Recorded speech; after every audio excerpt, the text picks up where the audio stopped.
Karena ketika sudah terlanjur cinta, ini adalah hal yang cukup sulit ya untuk berpaling ke cinta lain. Nah, Selamat menyaksikan dan dukung terus channel Kang Kumis. Semoga bermanfaat. Assalamualaikum warahmatullahi wabarakatuh. Kembali lagi bersama saya Kang Kumis. Pada kesempatan kali ini Kang Kumis kembali bersama sahabat semua, tentunya masih di channel Kang Kumis, channel yang tidak pernah bosan membahas seputar kehidupan rumah tangga.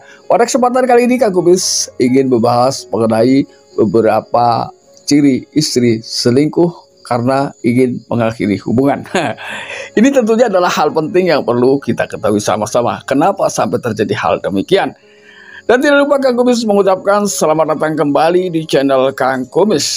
Dan juga Kang Kumis ingatkan, jangan lupa sahabat semua, silahkan subscribe, like, dan komen di channel Kang Kumis agar sahabat semua tidak ketinggalan informasi dan juga kabar terbarunya. Nah, memang di tengah kehidupan rumah tangga banyak hal yang tidak terduga terjadi setelah berjalannya pernikahan. Ya, walaupun awalnya kadang di saat awal-awal ya, kita mengenal seorang wanita selalu ada janji manis dan saling setia. Namun pada kenyataannya tidak semuanya terrealisasi.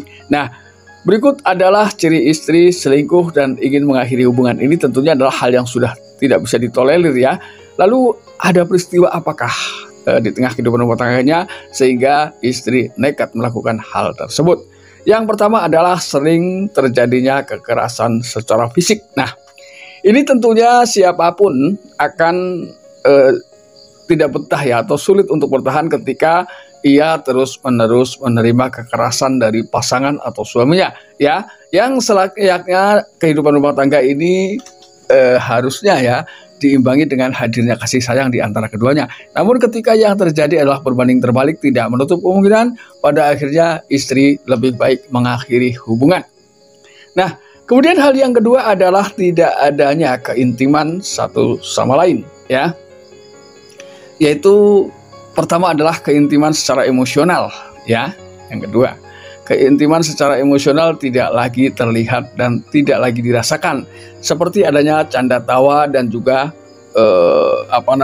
sentuhan-sentuhan kecil yang seharusnya dilakukan di antara keduanya, yang merupakan adalah bentuk daripada keintiman secara emosional. Lalu kemudian yang ketiga adalah tidak adanya keintiman secara seksual. Nah, seksual memang kadang hal yang tidak bisa diremehkan ya. Banyak hal-hal yang justru menimbulkan pertengkaran-pertengkaran kecil hanya karena masalah seksual. Karena bagaimanapun seksual kenapa tidak bisa diremehkan? Karena itu adalah bagian dari nafkah batin tentunya ya.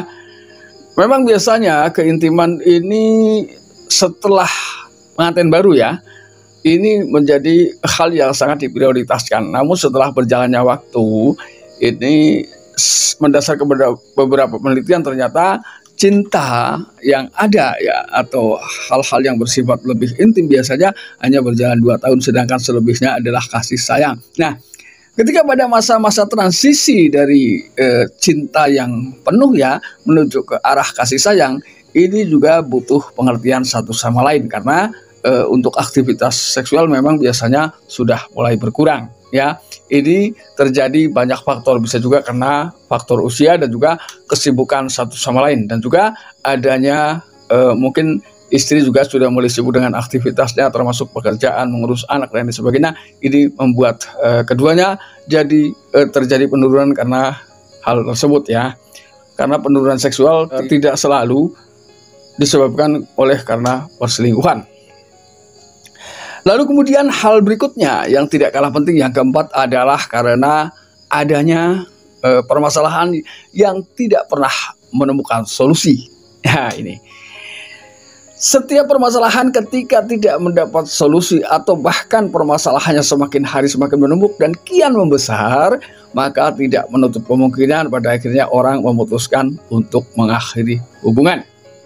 Lalu kemudian yang kelima, pada akhirnya istri mulai mengenal dunia luar ya, semata-mata hanya mungkin karena ingin menghibur diri. Nah, begitu ia mengenal dunia luar, bisa jadi memang ia semakin asik dengan dunianya, dengan hal-hal barunya.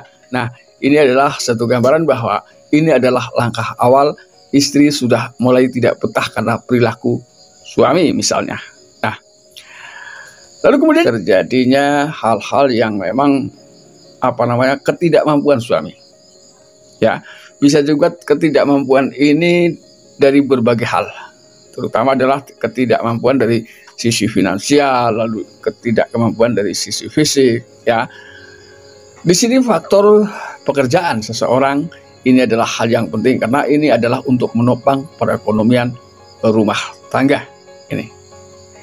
Ini adalah hal yang memang harus diperhatikan sebelum seseorang memutuskan untuk mengakhiri masa lajangnya tentunya. Lalu kemudian hal yang keenam yang tidak kalah penting di sini adalah karena adanya campur tangan pihak ketiga, ya.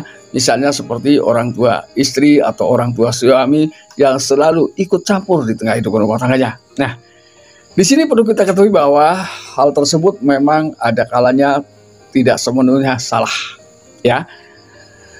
Ketika orang tua bisa hadir di saat yang tepat, ini tentunya bisa membantu konflik-konflik yang terjadi di tengah hidup rumah tangganya. Artinya bagaimana sebagai orang tua menjadi memberikan support yang positif ya untuk anak-anaknya ketika di tengah kehidupan rumah tangganya sedang bermasalah. Ini boleh-boleh saja. Yang penting ini masih dalam batasan normal dan tidak bertujuan untuk mengacaukan kehidupan rumah tangganya. Nah, ini adalah hal yang penting. Jadi biasanya ketika si anaknya ini sedang ribut dengan pasangannya, orang tuanya justru memberikan bumbu ya agar pertengkaran atau permasalahan di rumah tangga, di tengah rumah tangganya tambah pelik ya. Misalnya dengan orang tua dengan enaknya, kamu sih dulu nggak ngikutin omongan saya. Coba kalau kamu dulu ngikutin omongan saya, kamu nggak begini. Ini salah satunya. Nah, seharusnya tidak boleh karena bagaimanapun ketika kita sudah menikah, yang merasakan cinta adalah kita, yang merasakan rindu adalah kita. Ya, ini adalah tentunya hal yang memang perlu dukungan dari orang tua. Karena ketika sudah terlanjur cinta, ini adalah hal yang cukup sulit ya untuk berpaling ke cinta lain. Nah, apalagi ketika keduanya sudah didukung dengan faktor-faktor misalnya keduanya sudah setia. Ini adalah hal yang penting yang harus diperhatikan.